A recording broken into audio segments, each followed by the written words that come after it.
Drone V-40 Rusia makin gila-gilaan dalam menggempur kendaraan militer Ukraina, termasuk kendaraan lapis baja yang dipasok Amerika Serikat.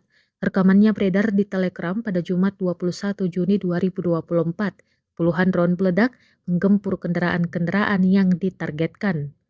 Dalam keterangan unggahan disebutkan inilah momen operasi FPV drone Kamikaze V-40 pada peralatan, tempat berlindung dan personel angkatan bersenjata Ukraina. Beberapa peralatan tempur Ukraina yang digempur diantaranya minibus, M2 Bradley Amerika Serikat, Max Pro Internasional, dan tank T-64BV. Bahkan beberapa tentara Ukraina yang mempersiapkan serangan menjadi target.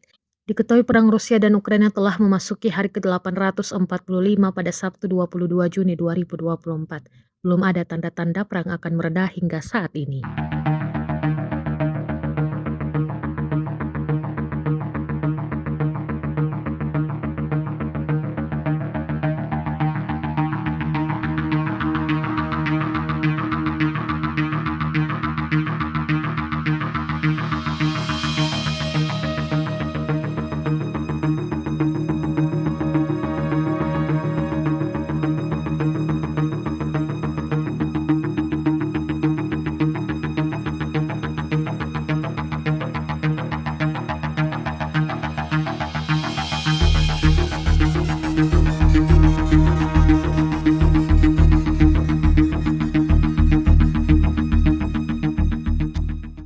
Download Tribun X sekarang, menghadirkan lokal menjadi Indonesia.